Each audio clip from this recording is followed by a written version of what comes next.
Assalamualaikum warahmatullahi wabarakatuh.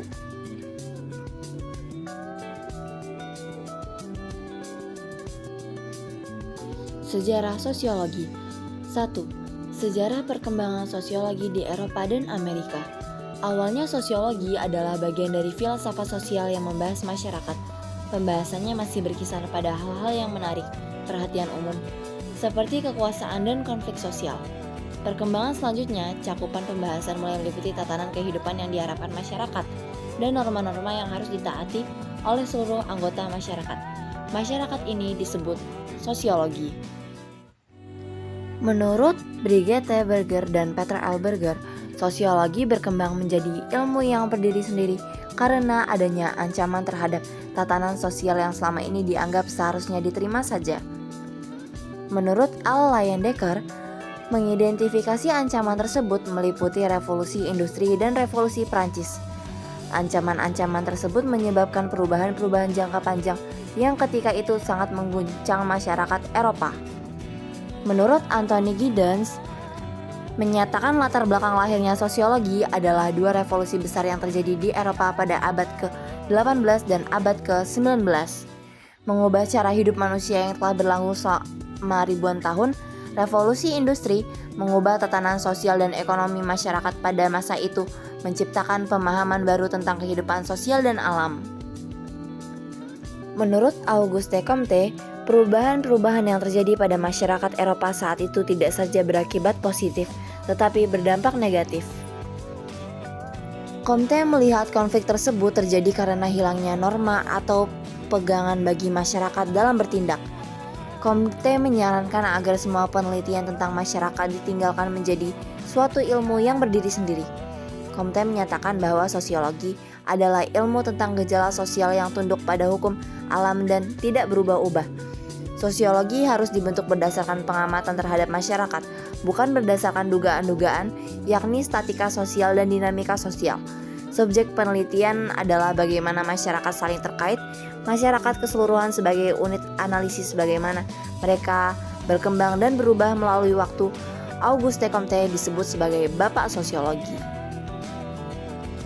Menurut Herbert Spencer, istilah sosiologi dipopulerkan oleh Herbert Spencer melalui buku Principles of Sociology, menerapkan teori evolusi organik pada masyarakat dan mengembangkan teori besar tentang evolusi sosial yang diterima secara luas di masyarakat. Evolusi dan pengembangan sosial pada dasarnya akan berarti jika ada peningkatan diferensiasi dan integrasi. Menurut Spencer, masyarakat pada tahap pra-industri yang masih homogen cenderung tidak stabil. Masyarakat industri yang telah terdiferensiasi terdapat suatu kestabilan sehingga kehidupan bermasyarakat cenderung damai.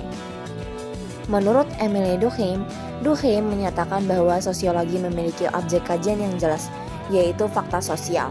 Durkheim mengemukakan konsep bebas nilai value free. Menurut konsep ini, seorang sosiolog dalam melakukan penelitian terhadap masyarakat perlu melakukan batasan antara objek yang diteliti dan peneliti. Menurut Weber, motivasi dan ide-ide manusia merupakan pendorong terjadinya perubahan. Salah satu sosiolog ternama dari Amerika Serikat adalah Talcott Parsons. Parsons mengembangkan analisis fungsional dan menerapkan berbagai karya tulisnya. Salah satunya adalah The Social System 1951.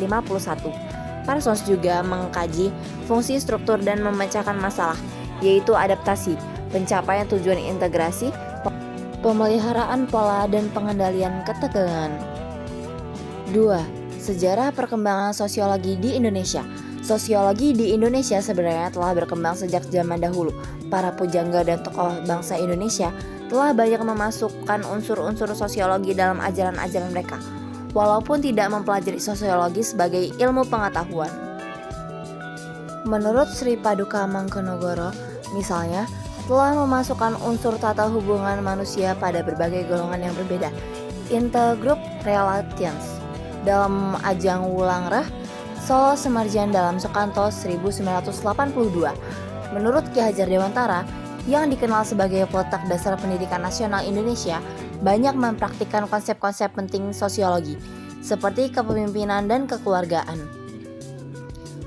Menurut Soenario Kalopaking, Orang yang pertama kali memberikan kuliah sosiologi dalam bahasa Indonesia pada tahun 1948 di Akademi Ilmu Politik Yogyakarta yang sekarang menjadi Fakultas Ilmu Sosial dan Politik UGM. Sejak saat itu, sosiologi mulai mendapat tempat dalam insan akademisi di Indonesia. Apalagi setelah semakin terbukanya kesempatan bagi masyarakat untuk Indonesia menuntut ilmu di luar negeri sejak tahun 1950. Menurut Joji Gondokusumo, buku sosiologi dalam bahasa Indonesia pertama kali ditulis oleh Joji Gondokusumo dengan judul Sosiologi Indonesia 1946 yang memuat beberapa pengertian mendasar dari sosiologi. Menurut Bardosono, sekitar tahun 1950, muncul buku sosiologi yang diterbitkan oleh Bardosono yang merupakan sebuah diktat kuliah sosiologi mahasiswa. A. Objek kajian sosio. Sebagai bagian dari ilmu sosial, objek kajian sosiologi adalah masyarakat. Beberapa pandangan tentang masyarakat adalah: A. Solo Sumarjan mengatakan bahwa masyarakat adalah orang-orang yang hidup bersama dan menghasilkan kebudayaan. B.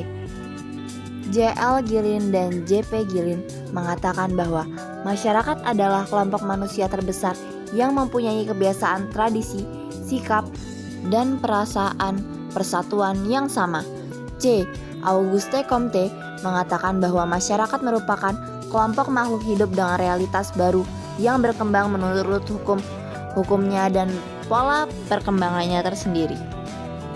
Dalam mempelajari masyarakat sebagai objek kajian, sosiologi memfokuskan studinya pada A. Hubungan timbal balik antara manusia dengan manusia lain. B. Hubungan antar individu dan kelompok. C. Hubungan antara kelompok yang satu dengan kelompok lainnya. D. Proses timbul dari hubungan tersebut dalam masyarakat. Mark Weber melihat bahwa pokok kajian sosiologi adalah tindakan sosial. Suatu tindakan dapat dikatakan tindakan sosial jika tindakan tersebut dilakukan dengan mempertimbangkan perilaku orang lain. Sedangkan menurut C. William Mills, pokok bahasan sosiologi adalah imajinasi sosiologi yang dapat memahami apa yang terjadi dalam masyarakat maupun yang ada dalam diri manusia. Dalam pandangan Peter L. Berger, pokok bahasan sosiologi adalah pengungkapan realitas sosial. B. Sosiologi sebagai ilmu pengetahuan. Ciri-ciri sosiologi sebagai ilmu pengetahuan adalah sebagai berikut. A.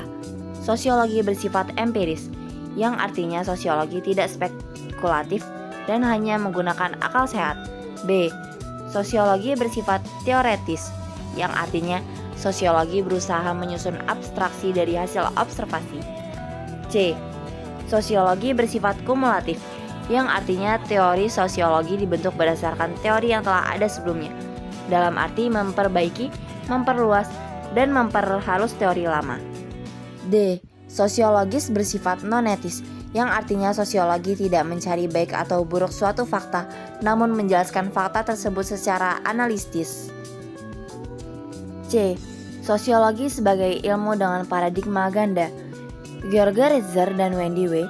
Murphy dalam bukunya menulis bahwa sosiologi tidak memiliki sebuah paradigma dominan ataupun tunggal. Paradigma dapat diartikan sebagai kerangka teoretis, kerangka konseptual, kerangka pemikiran, sudut pandang, ataupun pendekatan. Menurut Ritzer dan Murphy, sosiologi merupakan ilmu dengan berbagai paradigma.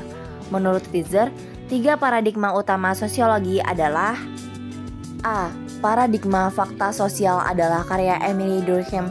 Kajian sosiologi adalah fakta sosial baik sesuatu yang berbenda dan tidak ada. B. Paradigma definisi sosial. Model paradigma ini adalah berbagai karya Max Weber. Bagi Weber, pokok persoalan ilmu sosial adalah hal mikro, seperti proses pendefinisian dan akibat dari suatu aksi. C. Paradigma perilaku sosial. Model paradigma ini adalah karya B.F. Skinner. Menurut teori ini, manusia bukan makhluk bebas, seorang menyesuaikan perilaku terhadap lingkungan sosialnya. D. Fungsi sosiologi bagi masyarakat. A. Untuk pembangunan, berfungsi untuk memberikan data sosial yang diperlukan dalam tahap-tahap pembangunan. B. Untuk penelitian, Dengan penelitian akan diperoleh suatu rencana penyelesaian masalah sosial yang naik. C.